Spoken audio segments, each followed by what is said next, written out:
मुहाफिज ने बॉडीगार्ड्स की तरफ देखा। उनमें से 3-4 बॉडीगार्ड्स ने उसकी तरफ देखा। मुहाफिज ने अपनी आंखें बंद करके खोलें। 3-4 मुहाफिज उठे और दूसरों को बातों में लगा लिया। मुहाफिज खैमे में चला गया, कमर बंद से खंजर निकाला, दबे पांव चला और फिर चीते की तरह सोए हुए सलाहुद्दीन अय्यूबी पर जिस्त लगाई। खंजर वाला हाथ ऊपर था। आइन उस वक्त सलाहुद्दीन अय्यूबी ने करवट बदल ली।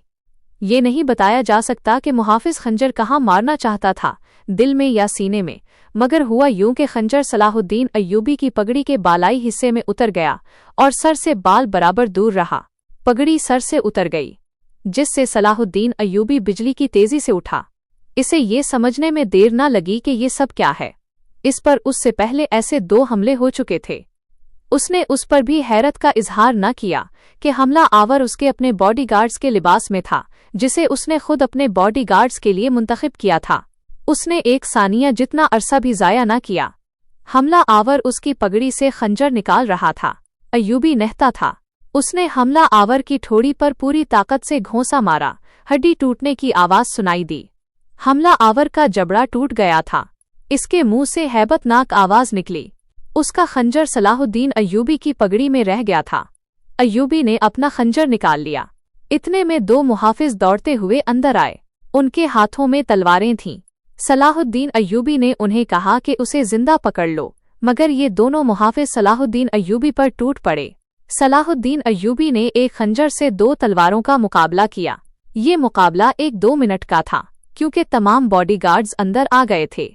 सलाहुद्दीन अय्यूबी ये देखकर हैरान रह गया कि उसके बॉडीगार्ड्स 2 हिस्सों में तकसीम होकर एक दूसरे को लहुलहान कर रहे थे।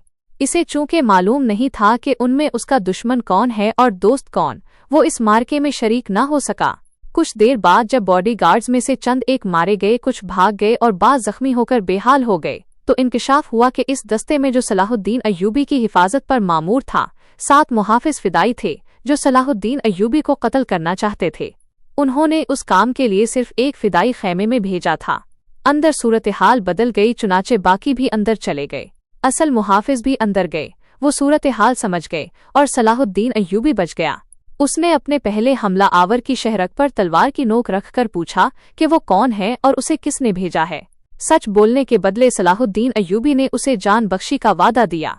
उसने बताया कि वो फिदाई है और उसे गुमिश्तगीन, जिसे बाज़ मौरिखों ने मुअल्लिमीन लिखा है, ने उस काम के लिए भेजा था। गुमिश्तगीन अस्साले के एक किले का गवर्नर था।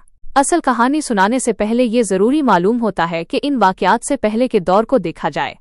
सलाहुद्दीन अय्यूबी के नाम, उसकी अज़मत और तारीख़ इस्लाम में उसके मकाम और कारनामों से कौन वाकिफ़ नहीं। मिल्लत इस्लामिया तो उसे भूल ही नहीं सकती, मसीही दुनिया भी उसे हमेशा याद रखेगी।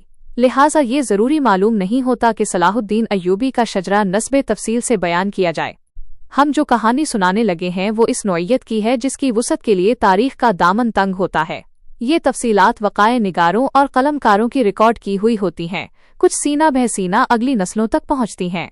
तारीख़ के दामन में सलाहुद्दीन अय्यूबी के सिर्फ कारनामे महफूज किए गए हैं। इन साजिशों का जिक्र बहुत कम आया है जो अपनों ने उसके खिलाफ की, और उसकी बढ़ती हुई शोहरत और अजमत को दागदार करने के लिए उसे ऐसी लड़कियों के जाल में फांसने की बार बार कोशिश की गई जिनके हुस्न में तिलिस्माती असर था।